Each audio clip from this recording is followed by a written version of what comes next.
Sumatera Barat adalah sebuah wilayah yang dikenal dengan kampungnya orang-orang Minang. Sebuah wilayah yang menyimpan kisah-kisah sejarah terpendam, bahkan mitos-mitos yang belum dapat dipecahkan.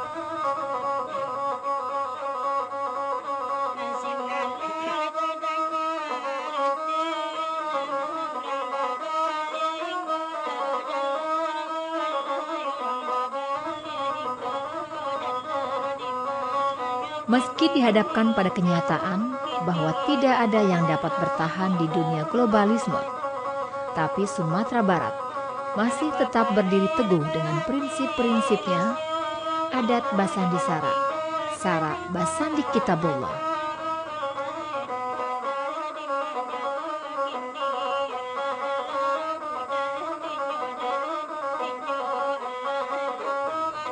Sedari dahulunya, Sumatera Barat merupakan wilayah yang amat sangat penting, baik dari segi bahari, perdagangan, agama, dan industri. Bahkan dalam berkesenian pun, Sumatera Barat merupakan salah satu pilihan yang diperhitungkan.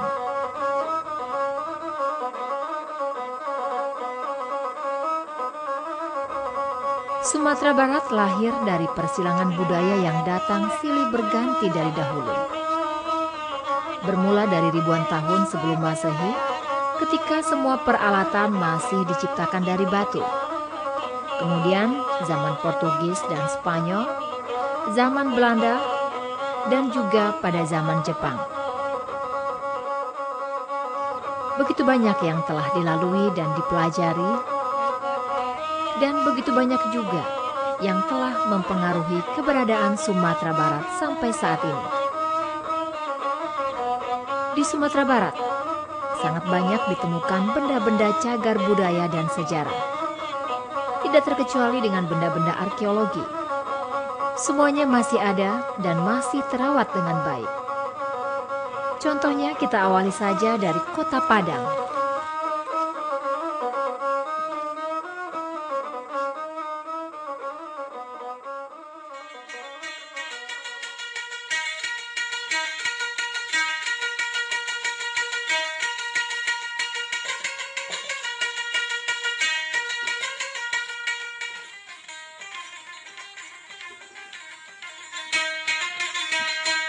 Padang telah menjadi sebuah kota sejak 7 Agustus 1669. Perkembangan kota Padang hingga menjadi ibu kota provinsi Sumatera Barat saat ini tentunya tidak lepas dari sejarah tentang kekuasaan VOC yang telah menjadikan Padang sebagai sebuah lalu lintas perdagangan dengan dijadikannya Muara Batang Arau sebagai pelabuhan.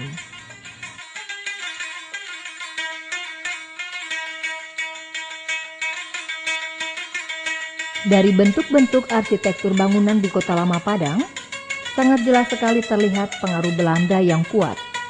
Hampir seluruh gedung di Kota Lama Padang berarsitekturkan gaya Belanda.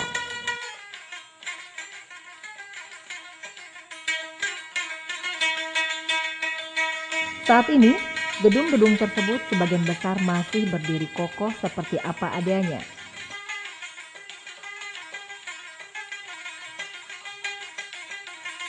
Tidak jauh ke arah timur, ditemukan juga gedung-gedung peninggalan Belanda yang saat ini telah menjadi gudang-gudang penyimpanan rempah-rempah.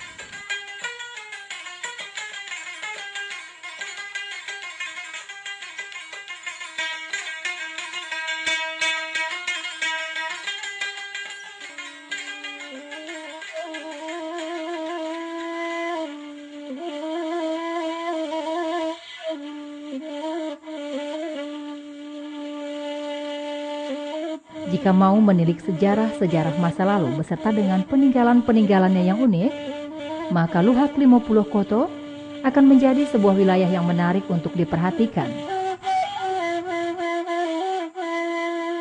Di daerah ini, terdapat sebuah situs arkeologi kuno yang telah berumur lebih kurang 4.000 tahun. Situs ini berada di Kenagarian Mahat, Kecamatan Bukit Barisan, sekitar 50 km dari kota Payakumbuh. Situs tersebut bernama menhir, sebuah benda yang secara umum berfungsi sebagai batu nisan bagi orang-orang terdahulu. Selain fungsi tersebut, ahli arkeologi juga berpendapat bahwa menhir juga sebagai tempat kegiatan religius, mengingat bahwa zaman ketika itu adalah zaman di mana orang-orang memuja arwah dan kekuatan-kekuatan gaib lainnya. Menhir Mahat tersebar di beberapa tempat dalam Kenagarian Mahat. Tempat-tempat tersebut adalah Jorong Rona, Bukit Domo, Balai Batu, Ampang Gadang, dan Bawah Parit.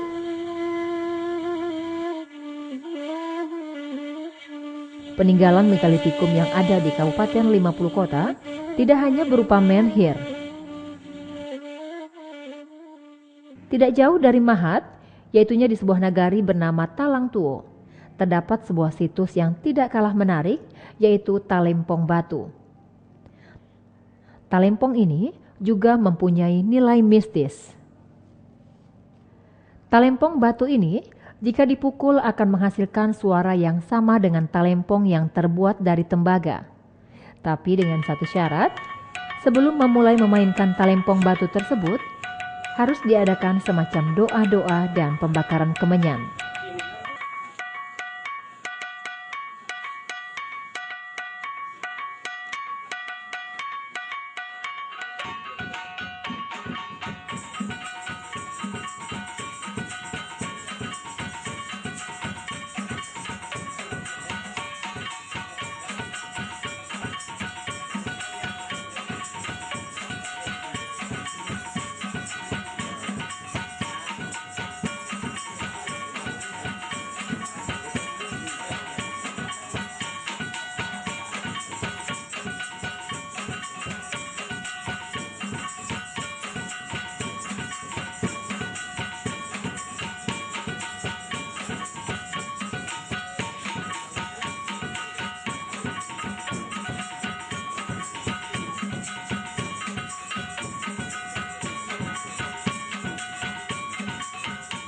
Tidak hanya itu saja, di kota Payakumbuh yang berada di jantung Kabupaten 50 Kota juga mempunyai situs-situs yang tidak boleh untuk dibiarkan begitu saja. Banyak sejarah yang tersimpan di kota ini. Banyak perjuangan yang membuat haru yang pernah mewajahi kota Payakumbuh. Di atas sebuah sungai Agam yang mengalir melalui pusat kota, terdapat sebuah jembatan yang dikenal dengan Jembatan Ratapan Ibu. Sejarahnya adalah, di sini pernah di zaman Belanda, pemuda-pemuda ditembak hingga jatuh ke sungai. Semuanya meninggal. Ibu-ibu mereka hanya mampu menangis meratapi kematian tragis tersebut.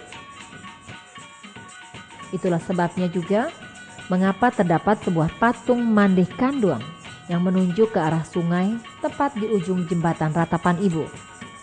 Patung tersebut seolah berbicara kepada setiap orang, "Disinilah anakku ditembak mati oleh Belanda."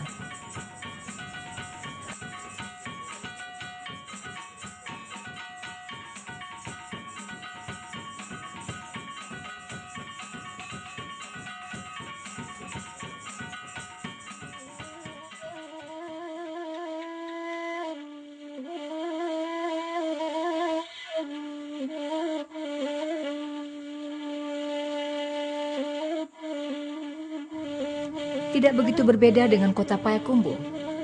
Solo Selatan juga memiliki kebudayaan yang menakjubkan. Ada sebuah tempat yang terkenal dengan sebutan 1000 Rumah Gadang, mempunyai daya tariknya sendiri. Perkampungan ini benar-benar tersusun oleh barisan-barisan rumah gadang yang berdekatan.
Masih di wilayah Solo Selatan, di sebuah negeri yang bernama Pasir Talang Sungai Pagu, terdapat sebuah masjid yang telah berumur lebih dari 200 tahun. Masjid tersebut bernama Masjid 60 Kurang Aso. Masjid ini menurut ceritanya dibangun oleh para nenek mama yang berjumlah 60 orang. Tapi dalam proses pembangunan, satu orang nenek mama tersebut meninggal. Maka untuk itu, masjid tersebut bernama 60 Kurang Aso.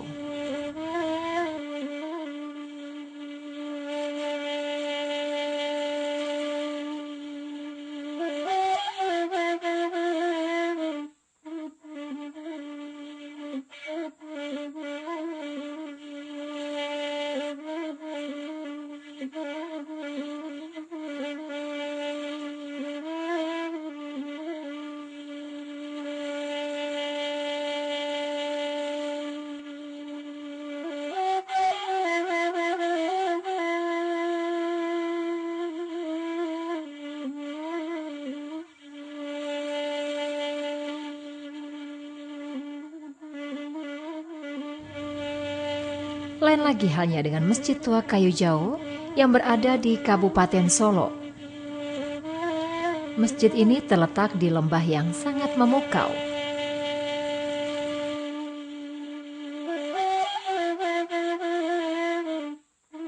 Masjid Kayu Jauh telah berumur lebih dari 4 abad.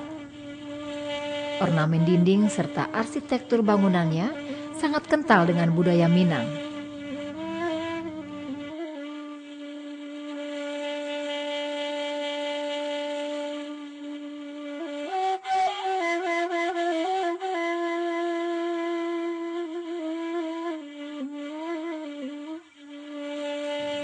Masjid Kayu Jauh ini terdiri dari 27 tonggak.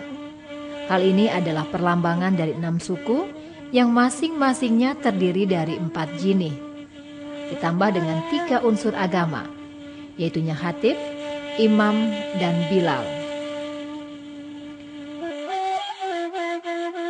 Masjid tua yang beratapkan ijuk ini, walau telah diperbaiki beberapa kali, tapi tetap mempertahankan keasliannya.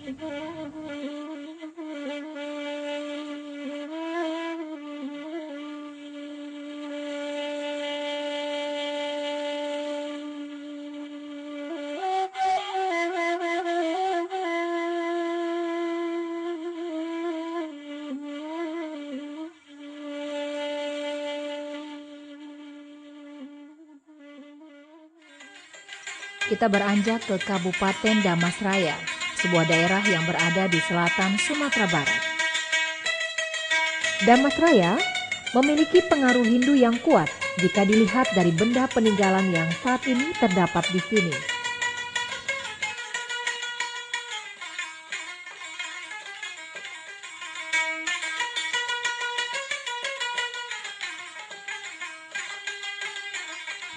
Ada 2 lokasi candi yang telah dipugarkan yang dapat dijadikan bukti bahwa pernah ada sebuah kerajaan di sini dahulunya. Kerajaan tersebut bernama Swarnabumi atau Damasraya. Salah satu candi yang berada di Damasraya ini adalah Candi Padang Roco yang terletak di Sungai Lamse, Siguntur, Kecamatan Citiung.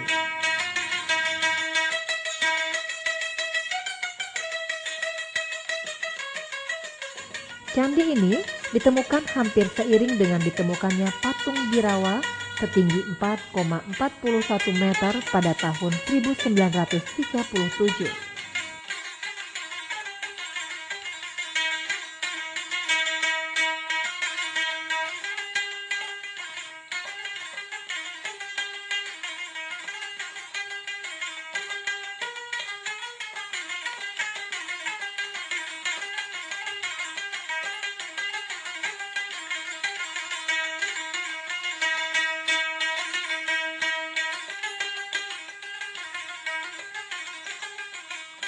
Walaupun Damasraya sebagai sebuah wilayah yang dilalui Batanghari ini syarat dengan peninggalan Hindu Buddha, tapi masih juga terdapat beberapa kerajaan Minang yang masih dapat dilihat buktinya sampai sekarang.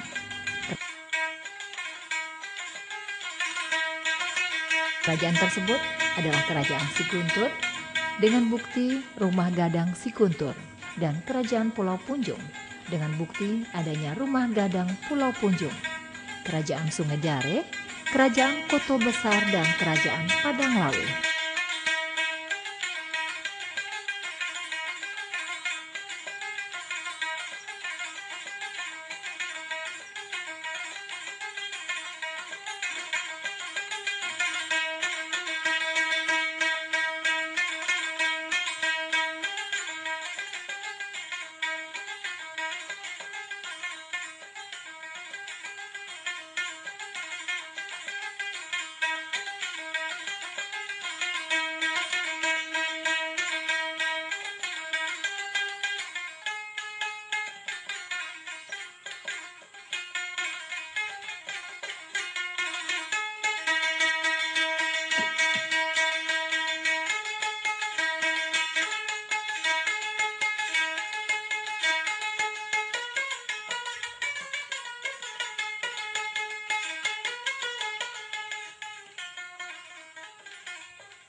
Jika Damasraya terkenal dengan peninggalan berupa candi dan kerajaannya, maka lain hal lagi dengan kota Sawah Lunto. Kota ini lebih banyak memiliki peninggalan-peninggalan Belanda, sebagai contoh gedung pusat budaya. Hal ini disebabkan karena Sawah Lunto adalah situs pertambangan batu bara yang telah dibuka sejak awal abad ke-19.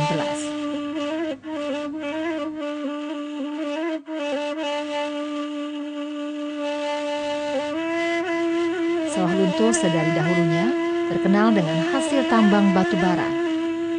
Namun daripada itu, cerita tentang suksesnya penambangan ini juga diselimuti oleh pedihnya penderitaan rakyat ketika zaman Belanda. Istilah orang-orang rantai pun berasal dari sini.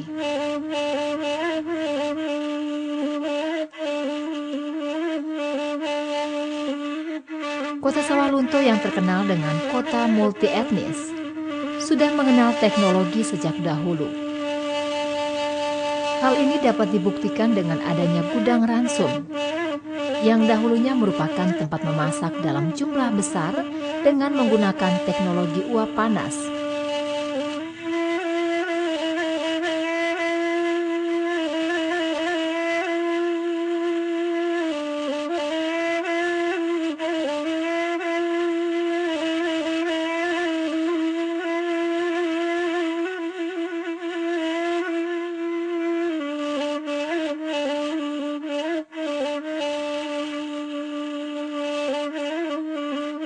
Tungku pembakaran yang ada di gudang ransum ini merupakan produk Jerman tahun 1894.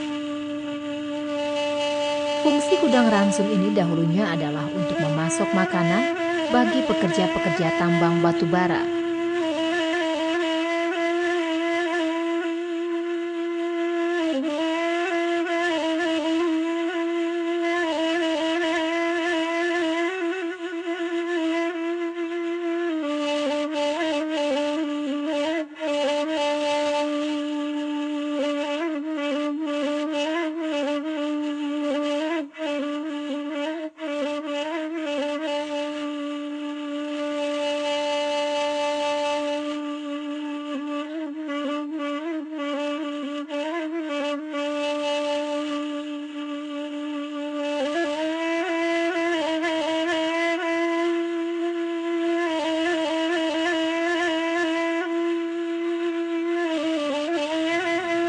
Pertambangan batu bara Sawah Lunto merupakan pertambangan terbuka.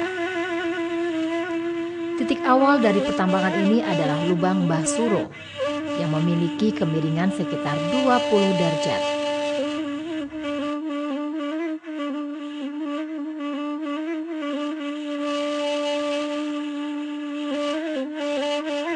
Lubang yang bermula dari Kelurahan Tanah Lapan ini hingga kantor DPRD Sawah Lunto sekarang berada di bawah pemukiman penduduk yang panjangnya sekitar 1,5 km.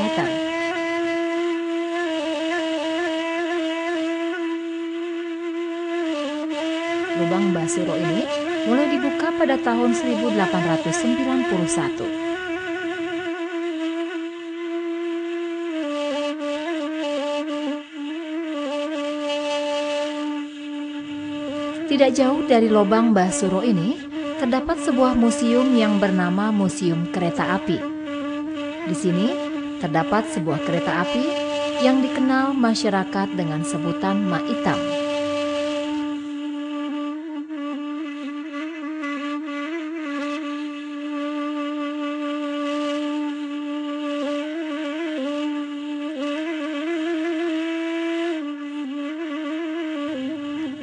Maitam adalah sebutan untuk kereta api yang dulunya berfungsi sebagai alat transportasi di zaman Belanda.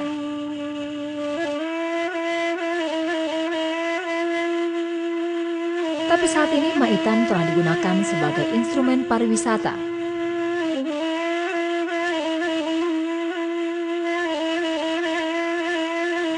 Maitam adalah satu-satunya kereta api lokomotif yang masih berfungsi di dunia.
Jika mau membandingkan Sawah Lunto dengan kota lain di Sumatera Barat, maka kota Bukit Tinggi adalah perbandingan yang dapat dikatakan sepadan. Bukit Tinggi juga memiliki bukti-bukti peninggalan sejarah penting yang menjadi saksi atas keberadaan Indonesia saat ini. Di pusat kota dan pusat perbelanjaan, berdiri dengan gagah sebuah bangunan yang telah menjadi ikon kota Bukit Tinggi. Jam Gadang, sebuah jam yang dirancang oleh arsitek Yazin dan Sultan Gigi Ame ini dibangun pada tahun 1920 dan ornamen puncaknya telah beberapa kali mengalami perubahan bentuk.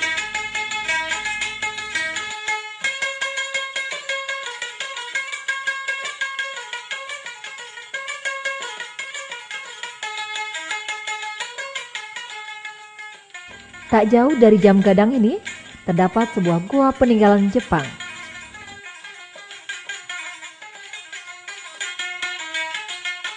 Goa atau lorong Jepang ini dibangun pada tahun 1944 oleh tenaga kerja paksa yang pada umumnya berasal dari Pulau Jawa.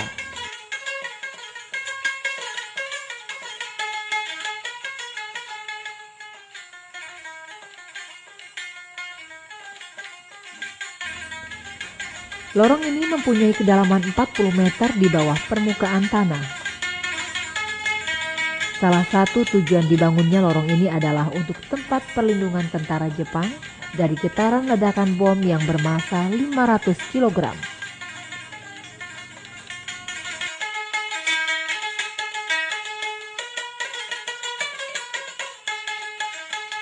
Pembangunan lorong ini dilakukan atas instruksi dari Panglima Divisi 25 Angkatan Darat Bala Tentara Jepang, yaitunya Letjen Moritake Tanabe.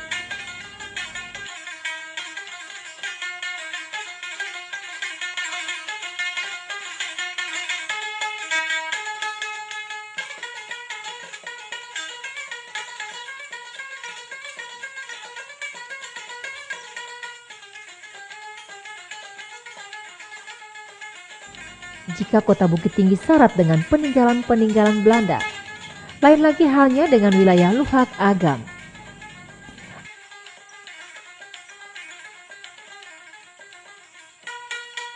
Agam, sebuah wilayah kabupaten yang mengitari kota Bukit Tinggi ini, memiliki cagar yang lebih berbau Minang Islam. Terasa sebuah suasana yang berbeda. Sebuah suasana yang pernah membuat seorang buya besar yang lahir di sini tidak ingin jauh dari kampungnya.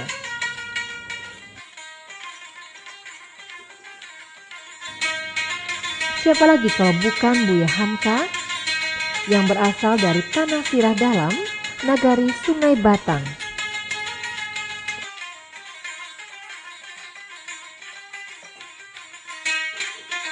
Rumah orang tua Buya Hamka saat ini telah dijadikan museum. Dari rumah ini dapat dipelajari perjalanan hidup seorang buya yang telah melalang buana ke banyak negeri yang jauh. Di mana rumah ini juga dapat ditemui semua hasil karya tulis Buya Hamka dan beberapa benda antik lainnya yang pernah dimiliki oleh beliau dan keluarga beliau.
Selain cagar budaya yang berada di Dare yang dimiliki oleh Sumatera Barat, cagar budaya yang berada di daerah pesisir pun tidak kalah mengagumkannya.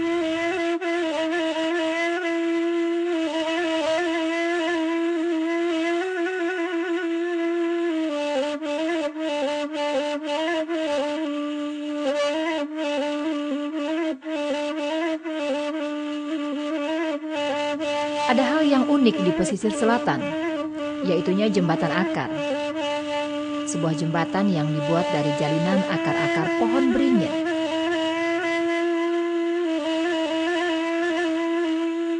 Jembatan ini dibuat pada tahun 1916 oleh Pakia Sokan guna untuk menghubungkan kampung Puluy-Puluy yang dipisahkan oleh Batang Bayang, sehingga tidak susah lagi untuk menyeberang.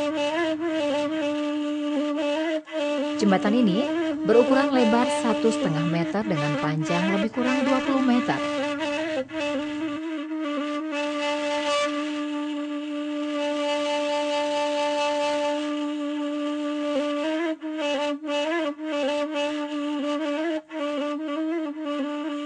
Sampai saat ini, jembatan akar masih berdiri dengan kokoh dan indah.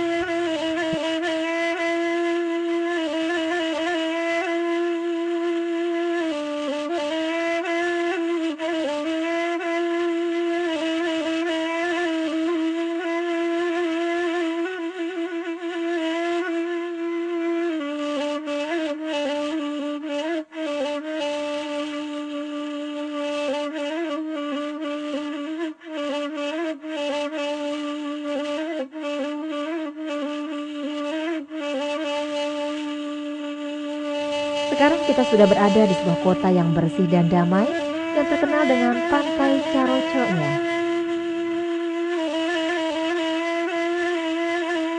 Barangkali tidak banyak yang tahu bahwa di pantai ini juga terdapat sebuah situs sejarah penting, bahkan telah berumur sangat tua. Situs tersebut bernama Benteng Portugis.